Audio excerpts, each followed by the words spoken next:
Hello. So, I wish I could explain what this is or what it's going to be. Um, Essentially, let's just say, let's something like that. And then I said, I wonder if I could start a podcast. I at least want to make one episode. So that's I'm curious as to see how long I can talk because I got so many things to say. Um So everyone will be witness to what is to come, and that's a really beautiful thing. Um, s do I have much to say? I need to keep the microphone here. I'm sorry, guys. Do I have much to say? Probably. Let's find out. This episode could be 5 minutes. It could be 1 hour, and there's only one way to find out. You guys, guys, I had this recently horrifying interaction at work. There I go. I'm clocking out. And then all of a sudden, the drive through worker runs up behind me and she's like, "We have a fluent Spanish speaker. We have a fluent Spanish speaker in the drive through." And immediately, both my manager and my other coworker just, "Excuse me? What?" No. That's like, it's actually horrifying. It's horrifying because my Spanish is so bad.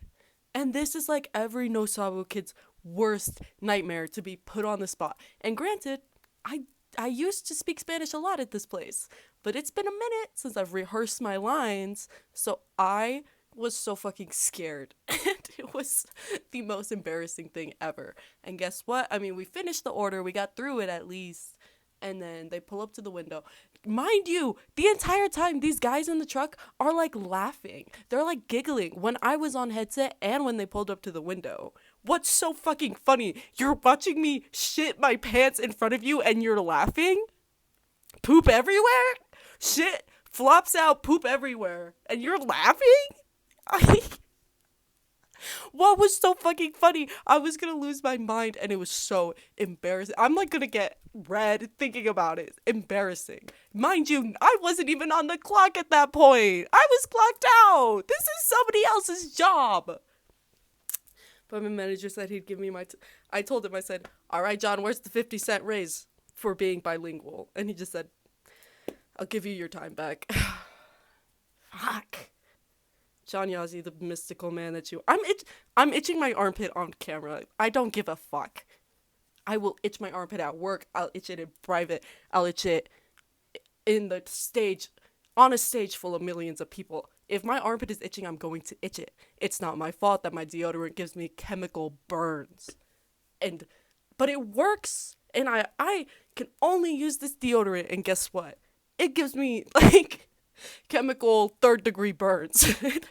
Am I ever going to change it? No, because I love that deodorant and it works. And it works beautifully.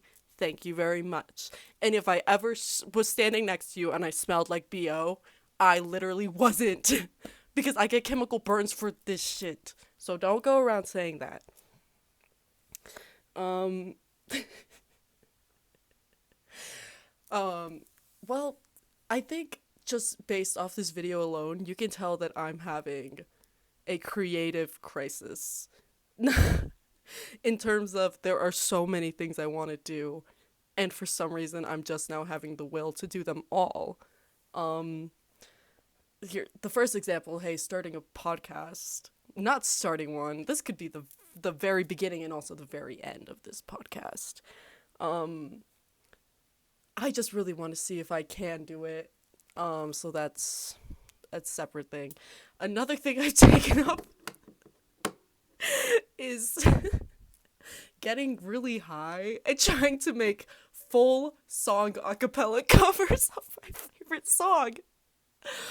That'll keep you busy. That'll keep you busy and oh so very entertained. And I really highly suggest it to anyone. It's very easy to work out. It's very easy to kind of catch on to it. But holy fuck, it's one of the funnest things you could ever do.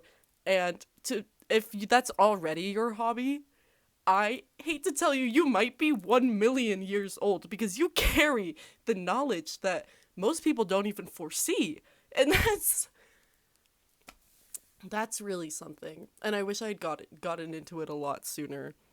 And if you feel my phone vibrating, don't mind it because you're currently on my phone. I wonder if I have enough storage to make a 1 hour video. I fucking better because I pay $10 a month just to get this fucking storage. Why would they do that? You're telling me there's like I'm only getting this much storage when I should be getting this much? The SD card is in there. I don't know how that works, but it's a fucking scheme. Those people at Apple are probably the most evil people you will ever know. And it's greedy. Sorry. I dropped my sleeping pills this morning and I just noticed them. So that's really upsetting. Because what happens? I guess I just get a new phone at that point. But it's pissing me off because that's really something embarrassing. That's like something I need to sit and think about. To be paying for storage monthly. It reminds me of that one. Was it that one Black Mirror episode where they had to do like a subscription, this thing to like, and it was like really expensive, but they had to like pay a monthly subscription to like keep the life-saving device working. That's what it feels like. I run out of storage. I'm gonna be in the back alley with a shotgun to my head, bro. Like that's one more time. My luck with storage is always awful, and I hate it so. Oh, I hate it so. Do you know how many times I've gone to concerts and it ends up saying storage full, like halfway through the set? So I am with one hand recording on my tiny camera, holding it up so I can record, and then with the other hand, I'm like looking down and I'm like trying to delete everything on my phone in one go so that I can finish recording this concert. Too many times that has happened to me. I think we're going on 3 right now. We're going on 3. And if it's not storage full, then it's my phone's dead. But you know what? Lessons were learned. So I'll give them that. Because now I carry a portable charger with me everywhere. And every single type of cord that one could ever need everywhere.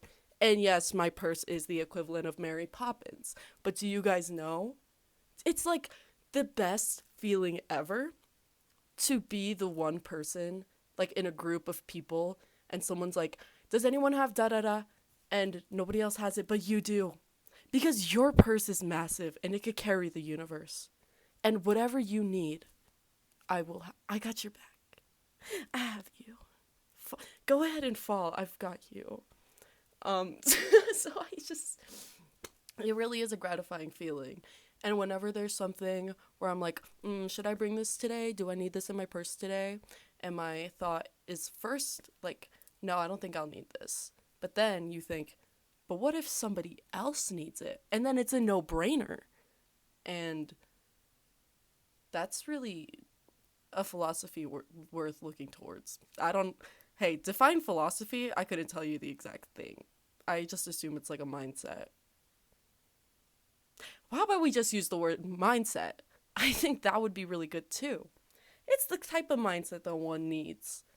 Very gratifying feeling. Why did I start talking about purse?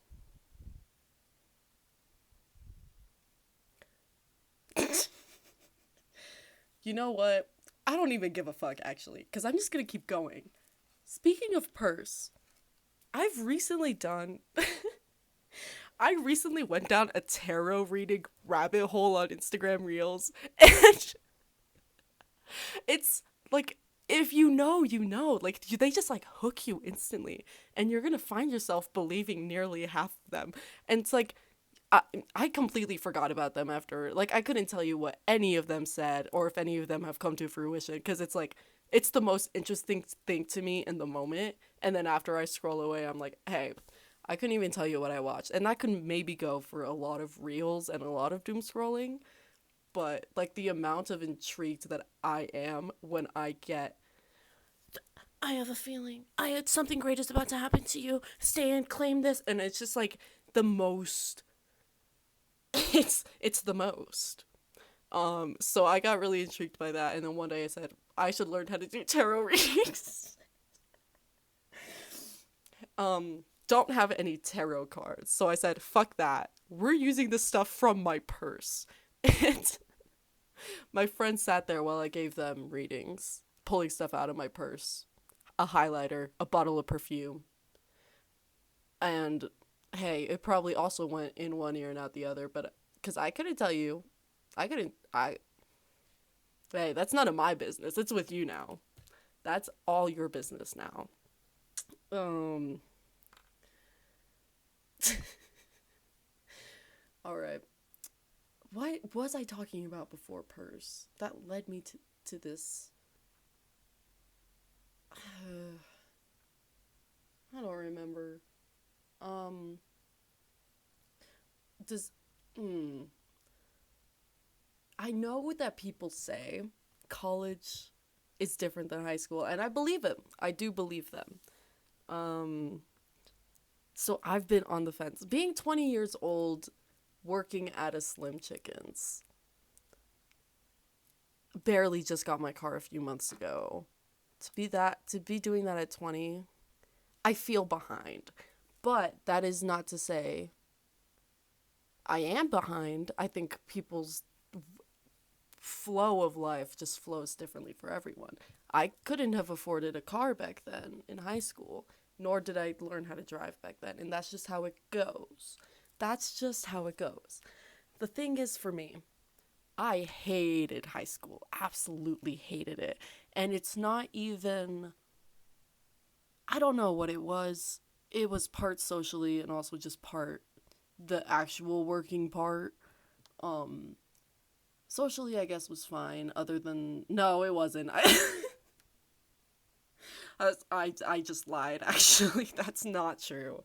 I mean, for the most part, it was good. I obviously had my very close friends that I still to this day still see and still love.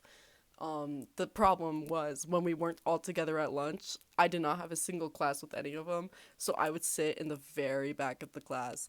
And now the thing is, people would forget I was even there most of the time. They would have no clue I was in their class. And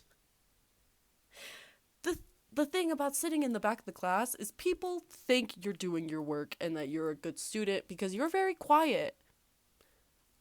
That was not the case. And I felt so many people would turn to me and say, "Hey, do you have the answer for this one?" I would have to show them the blank page and say, "I don't know what's going on." Because it's I just hated doing the assignments. I hated doing them so much, but I knew what I was doing. So I would get 0 after 0 on the assignments, but then when quizzes and tests came, I'm getting like 102%. I knew the shit was happening. I don't want to bother and sit down and do a bunch of unnecessary things. And college is like prime example of I'm sitting down all the time and I'm doing these things that might be necessary. To me, they're probably going to be unnecessary. And that kind of mindset is not, I don't think, the best for when you're starting college, or going to college at all. But here's the thing. It could be different. This time around, I'm medicated. I'm more motivated than I ever have been. Just like, so it's like, it's could be a chance that how I go into college will not be the same as how I experience high school. And if you're hearing that and going, duh, hey, duh, that's okay too. Because I get it. It's so stupid. This isn't like a new revelation. This isn't. What?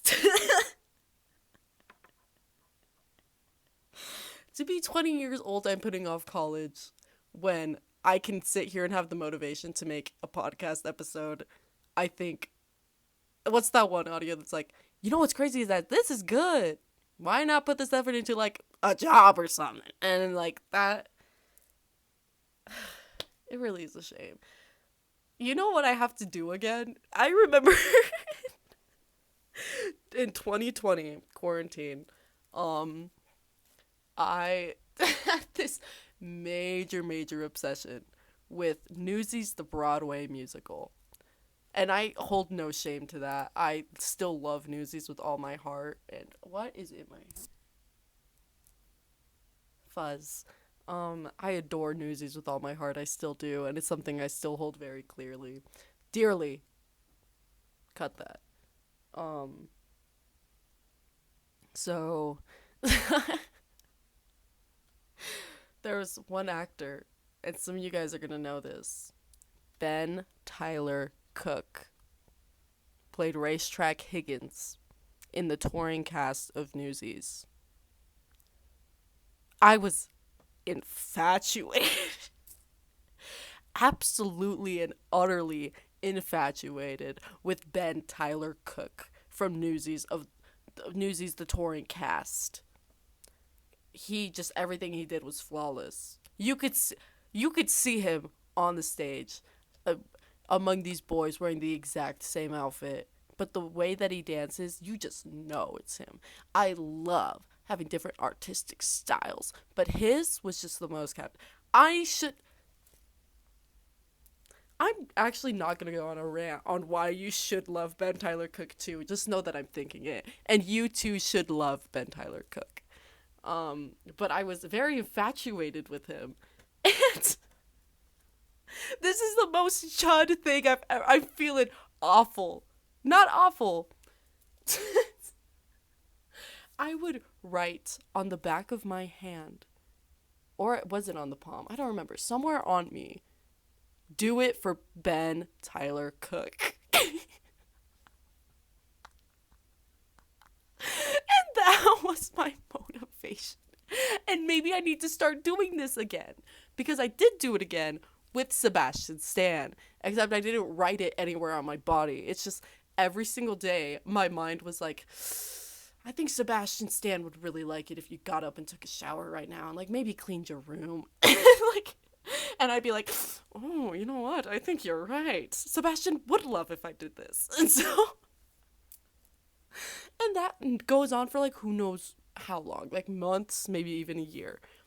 And that is the most stupidest thing that one can do. But again, I don't care, because if it works, it works. And sometimes you're grasping on icebergs to survive. And sometimes that might be, I really want Bucky Barnes, so I'm going to shower.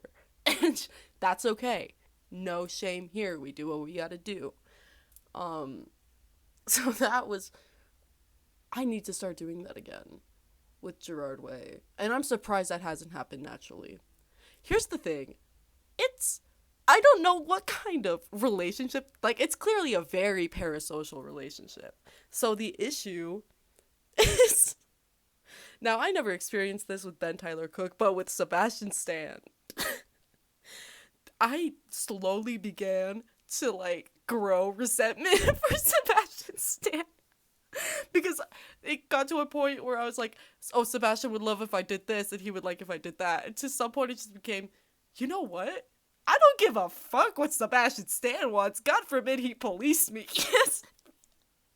As if he ever actually did anything, and it wasn't all in my mind.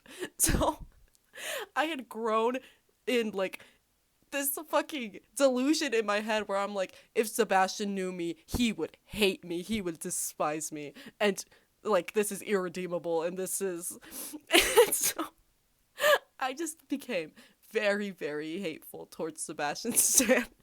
And it had been like that for like 2 years. Until my friend Penn also got into Sebastian Stan and Bucky and all that. And then he kind of slowly started. I felt like a sheltered hurt dog that was found on the side of the road who cannot accept pets and love and affection because I had been hurt so bad. Except the hurt was completely one-sided, and I hurt my own feelings and then blamed it on Sebastian Stan, who, mind you, believe it or not, does not know me, and we are not friends. So he slowly started like introducing me back into like the world of Sebastian and Bucky and Marvel and all that shit, and it would just stun me to like see Sebastian Stan, because for some reason in the back of my mind I'm like, he hates me and he wishes I was dead or that I would go take a shower. It's my friend had to like constantly remind me and be like, you brought that onto yourself. He did nothing wrong. Did you know this? And he's like, Sebastian Stan would not hate you. You just, I'm gonna hold your hand when I tell you this. Sebastian Stan wouldn't hate you. And like, and I have to be like, okay, I think you're right. Okay. I, okay, I believe you. And it's just like the most pathetic thing that one can do. And I really, really hope my parasocial, very obsessive group of people just like me understand that. Because they will know. Maybe not that exact scenario, but it's just like, you know how it goes. That do it for blah, blah, blah shit. Like that will keep you going. At least for a little bit. And that's all. You gotta do what you gotta do, and there's no shame in that.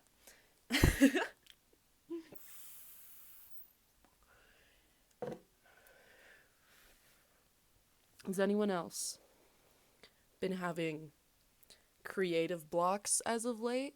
Can't do anything, can't create anything. You slowly get it back and then it's gone. Because that's how it's been.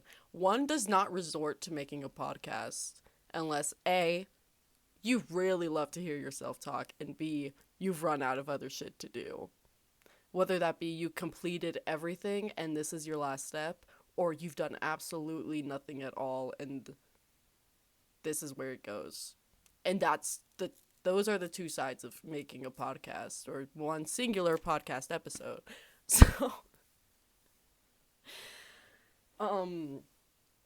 yeah, see, this is one of the reasons I really need to go back to college, because I miss making stuff. I miss so much making stuff.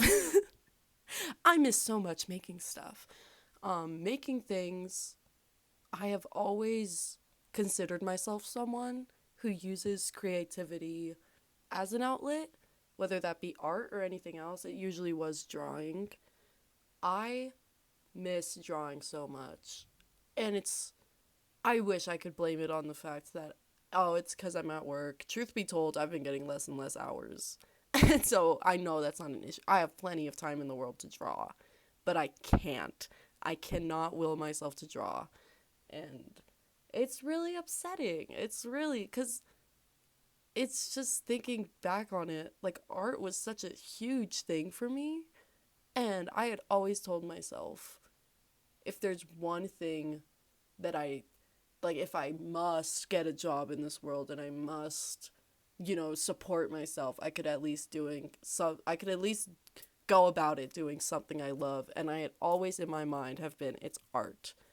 And that's the one thing, if I must leave high school to go to college and make a life for myself, it will be a life of art. And that's always how my mind was, and it still is that way. And, artists these days are not, it's very rare. It's very rare that an artist can support themselves just doing art and the thing that they love. Not saying that it hasn't happened, because it has happened many times, and I'm so happy for them. I'm so happy for you.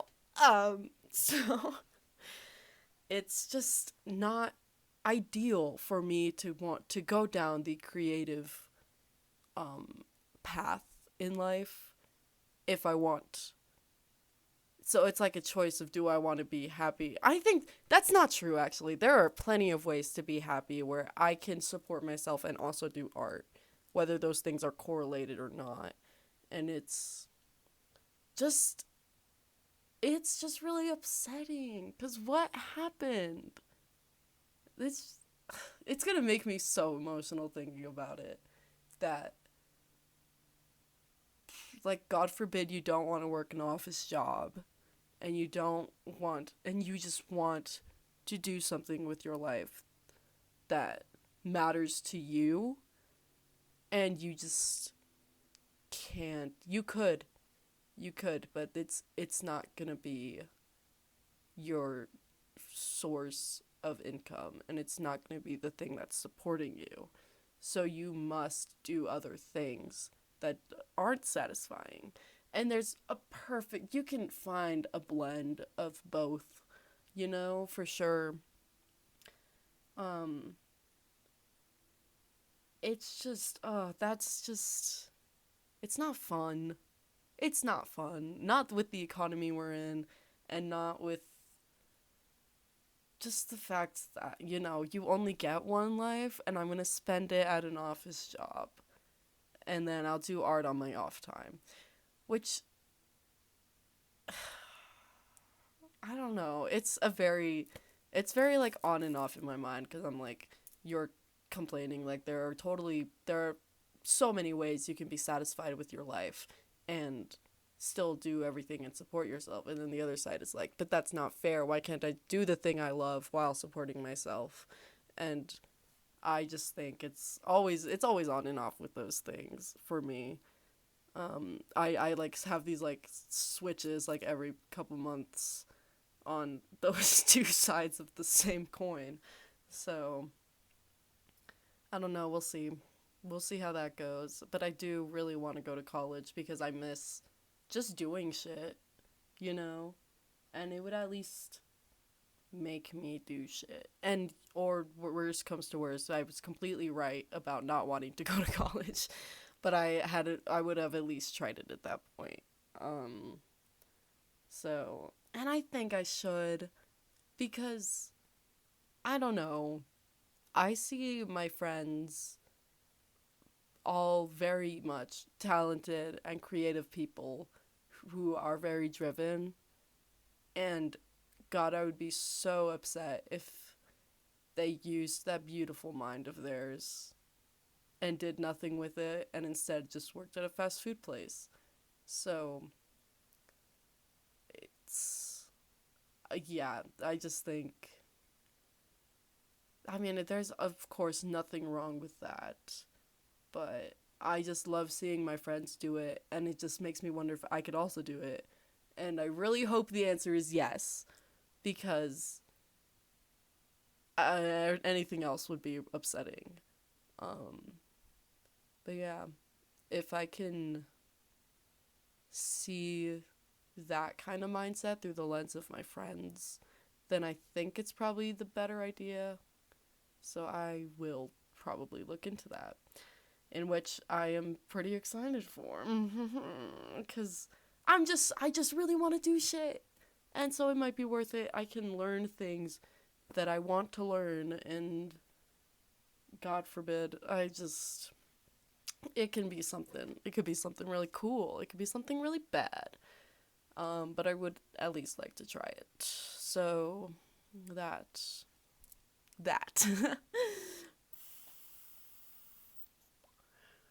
that's me hitting my vape. Can you tell? There was something else I wanted to talk about. What could it be?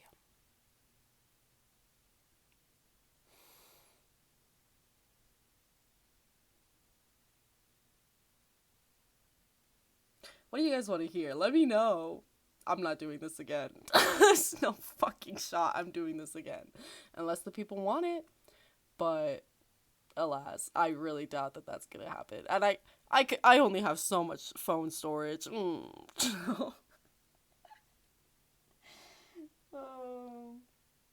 Dude, I've been listening to so much Jeff Buckley lately.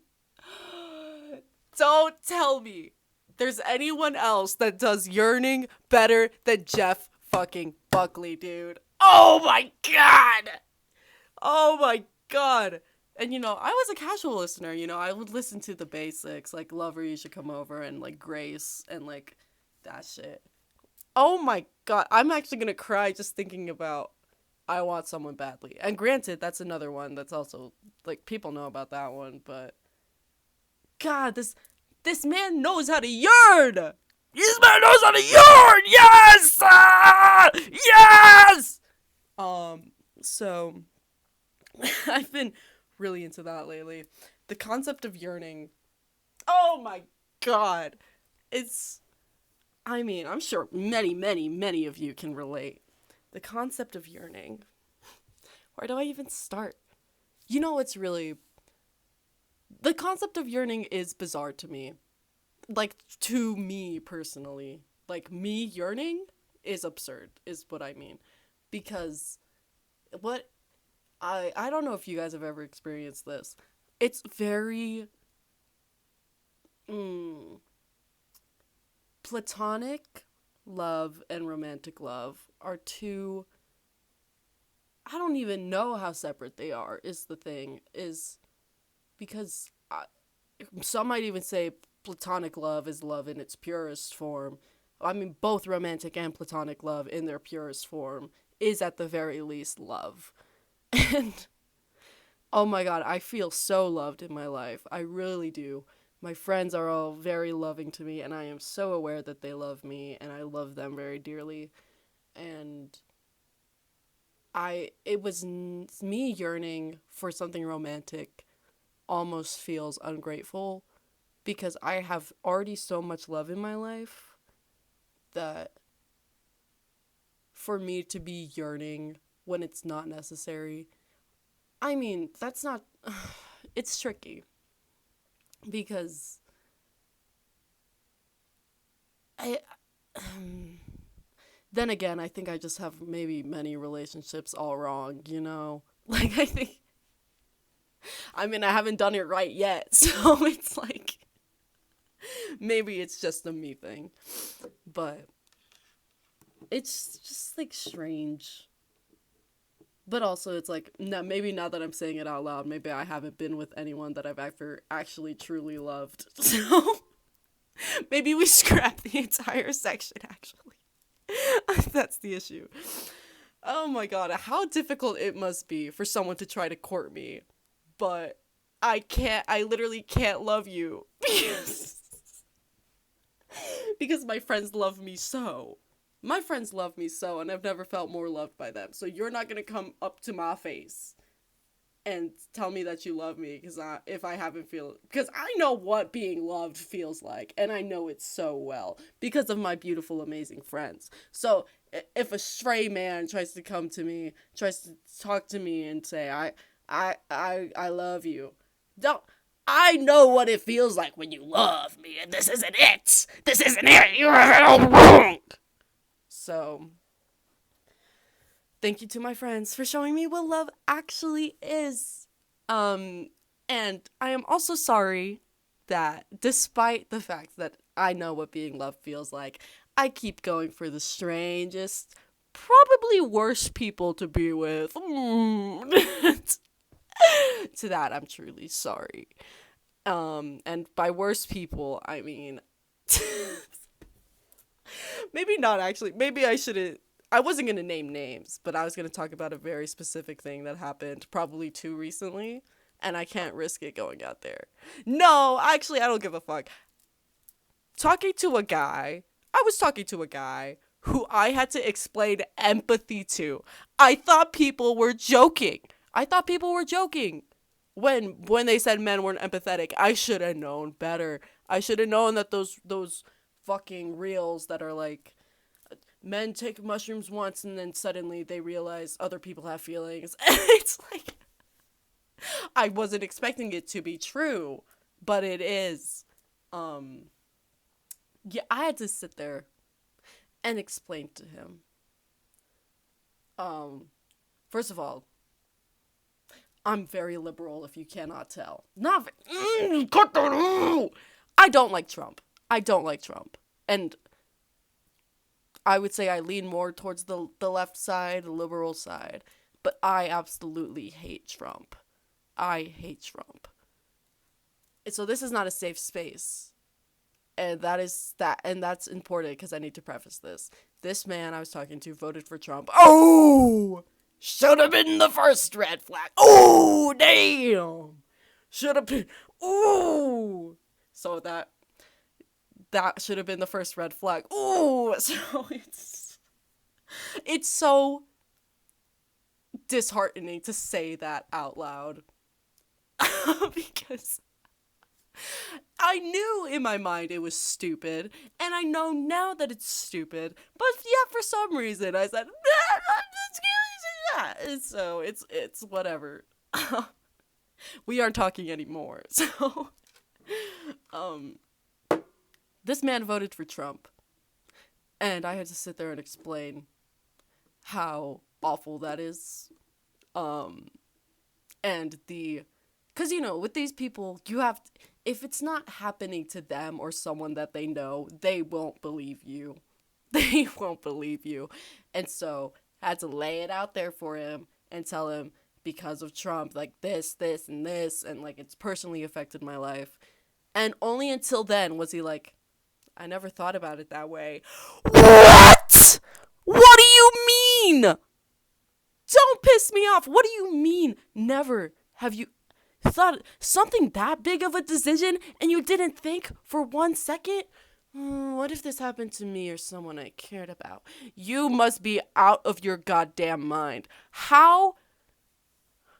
It's truly still bewildering. It's a really... And guess what? I didn't stop talking to him there. That wasn't the point where I stopped talking to him. But that's okay. We're gonna save that maybe for another time or maybe never. Goddamn, what a goddamn mess. I'm so mad just thinking about it. And trust, I got that angry. I got that upset.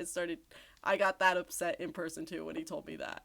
Hopped up out of my seat and said, "Oh my god." Oh my god. That's a mess. Anyway, yeah, not talking to him anymore. And if he hears this, I don't know what's... If you hear this, hi. Yeah, I don't know what to say to you other than... I don't want to say anything, actually. I don't know. Like, what am I to say? It gave me a really funny story. I don't regret it, I don't think. Maybe a little. Forget I said anything. I actually don't know you. I do. You're... so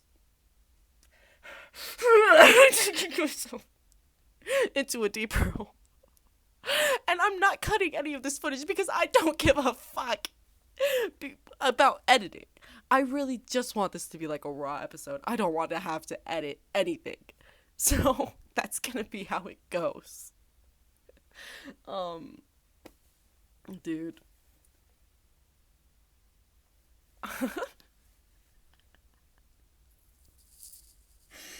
Oh my god. Nothing gives me more anxiety or like heart palpitations than driving. I wish I was joking. Nothing makes me like need to shit my pants more than driving. And it's, I guess, usually in traffic. Which, I mean, this isn't like a new thing to say, but like, goddamn, I feel so scared that I feel the need to address it. Behind my wheel shaking so much, I think I might have to say something about this. So it's really upsetting. It's awful. And it's, and it's like, I'm not even scared of the other people. Everyone should be scared about me. That's why I'm freaking out. Like, if something happens tonight on this road, it'll be because of me. That's... Every time I get in my car, I think, everyone look the fuck out. And if you see me coming, move. Move immediately. And I wish I could let people know that. And I wish I could. I'm saying, this is not me being greedy and eating the entire road to myself. This is for everyone's safety. And at that point, you're probably thinking, who will let you get a driver's license if you're saying these things? And to that I say, it really is a miracle. And to that I say, I won. I won the game of life. The universe was dealt bad cards, and I was handed the greatest deck known to man. And it's now going to result in me versus the streets of Albuquerque, and everyone must watch out. So, another statistic for the worst drivers in the U.S., some might say. Because New Mexico's already all the way down there. And trust, I'm just making that gap bigger. The other states gotta keep up, you know? So, they can keep up. They cannot. Okay, geek break, hold on. I can't believe I've been sitting here and talking for 40 minutes already. That's actually so scary. Damn, this girl can talk. Jesus Christ. Because I fucking knew I could, honestly. That's probably why I set this camera up. Because I said, give me an hour to talk fully at length about anything that I want to. And I will. Oh my god. Let's see. What was the concept of yearning? I did kind of cover that already, I guess. That is to say, doesn't mean that I'm not yearning. And guess what? After everything I just described, I wish I could kiss someone who loved me and I loved them too. It's so stupid. I should not be in a rush for anything at the moment, but, sometimes you just can't stop yourself. And sometimes that's how it goes. Hey, if it's not harming anyone, then, maybe you're fine to yearn. It's just my way of yearning and the way I go about it is more on the concerning side, and I'm not and now that I said that, I'm not going to elaborate. So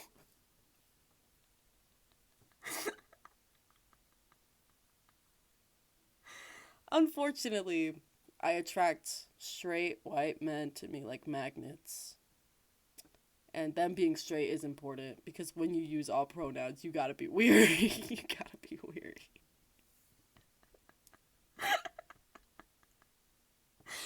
Listen, sometimes I hate to tell a man, I hate to grab them by the shoulder and go, hey, do you know that you're dating a boy right now? Well, obviously, I'm not going to reveal that to them after said relationship, but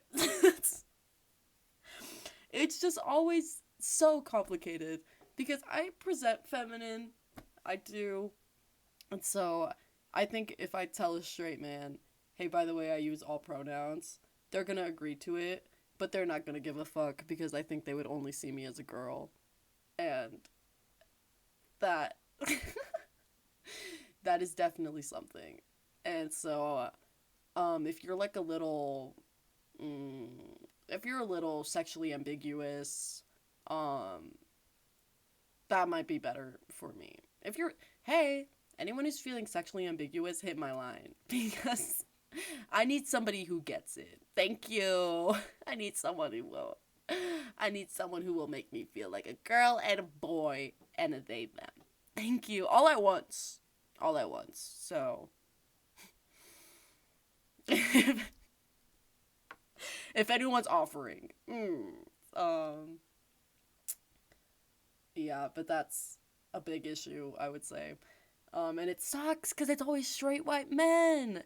And usually they're colorblind for some reason. So most of the time they've been colorblind. So it's 3 out of 4 times has been colorblind. Straight colorblind white men. They're drawn to me like a magnet. I simply they can't resist the pull. That being said, I just also think it's the case that sometimes I get concerned because they'll explain things to me.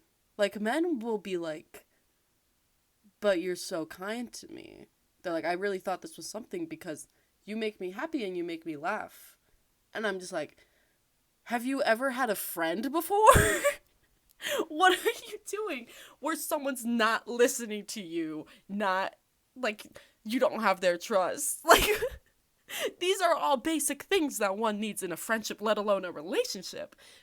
Like, is it just because I look like a girl that you think I'm flirting with you? Like, are these not just things that people do? It's that straight mindset. It's that straight man white mindset. The straight man white mindset.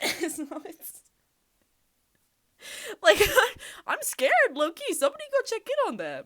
But don't do it if you're a girl, because they're gonna fall in love with you, because they think you telling them asking them how their day was is you wanting them so fiercely. And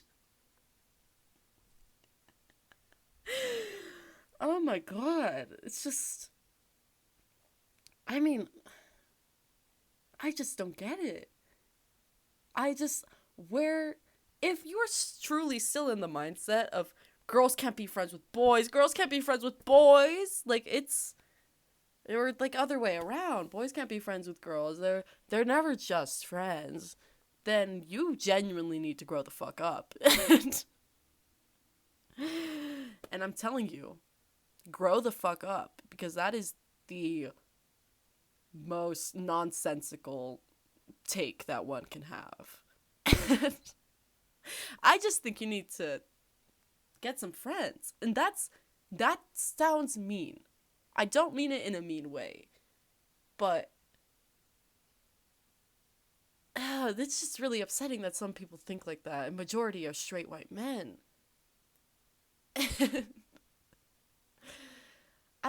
Does anyone know the science behind that? Is it like truly like rooted in misogyny and like the patriarchy, or is it truly like there's got to be something that leads back to this. It's got to be something stemming from the patriarchy that leads into like emotional vulnerability for men and the issues that they have with that, to someone showing me kindness, it must be more than friends. And that's, oh my god, I find that so fascinating, that it's just things lead back to other things. Did you guys ever consider, why is nobody doing anything about this? Things lead to other things. God, just chain reactions all around are just always something that have been so interesting to me. It's just like things happen and there's just like a whole motion following behind it. There's a whole snail trail that's like following behind it of everything that ever happened has led up to this. And it's like probably like what the way you drive your car, the what you ate for breakfast can possibly stem back to like 1 million years ago on why that choice was made. And that that is truly something. Something that happened 1,000 years ago affected what you ate for breakfast today. And something that happened 1,000 years ago is the reason you think your girl best friend is in love with you. And that's...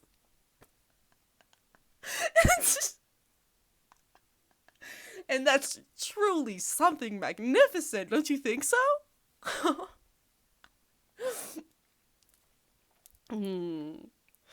Goddamn. Yeah. Oh my god. Yeah, at the beginning of this podcast, I talked about the scary having to speak Spanish interaction. And I'm really shitting bricks thinking about it because I have a trip to Mexico in like a month. I'm gonna be so fucking cooked, dude. Everyone's gonna point and laugh at me. I can't even take an order at the goddamn Slip Chickens. What makes you think I can go to Mexico? Oh, my life is a pain. I'm going to Mexico. My life is a pain. I'm gonna go see My Chemical Romance. Oh my god. I'm just scared shitless. It's just, again, every no Sabo kid's nightmare to have to speak Spanish. I'm really trying to get more comfortable with it because I wish I learned when I was younger. Did anyone else do that when they were younger? Like being that's a burp for you. Like I know for me in my Hispanic household, my parents would always speak Spanish. Like my entire extended family and my parents would speak Spanish to us. And for some reason, I just never picked it up. And not for no reason. It's because every time my parents were like, you should start speaking more Spanish. Here, say this in Spanish and you can learn this. For some reason, my stubborn little ass was like, no, I don't want to. I speak English, and that is a absolutely horrible mindset to have.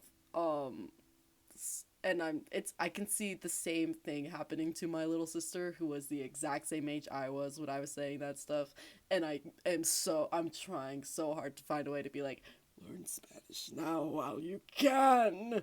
Beware, beware, because it's like, I think it's something that she should absolutely do, and I think it's something that would be super awesome and useful, and that would be sick as fuck. Guys, knowing another language is sick as fuck. Did you know this? It's so fucking cool, and I wish I knew how to do it, and I wish I knew more than 2 languages. So, I don't know. Maybe that's the next creative endeavor, is completely be fluent in a whole separate language. Watch out, you guys. Watch out. Oh my god, so I'm scared for that.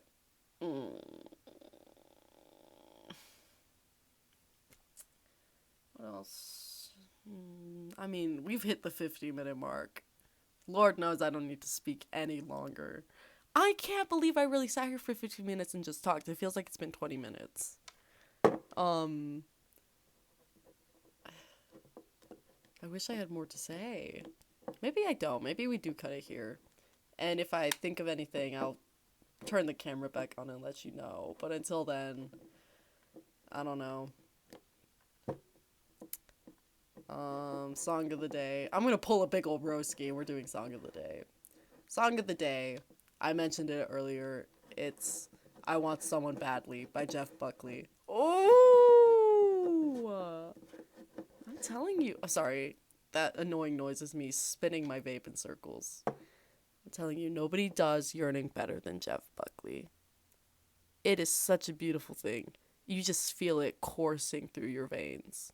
Beautiful, beautiful. Serenade me, Jeff Buckley. Jeff Buckley sucking on my ear. And I feel the yearning. So, yeah. Those... I wonder... I could pull up the lyrics and we can decipher them. There's nothing to decipher. The chorus and most of the song is I want someone badly. So I don't think there's any missing out on that.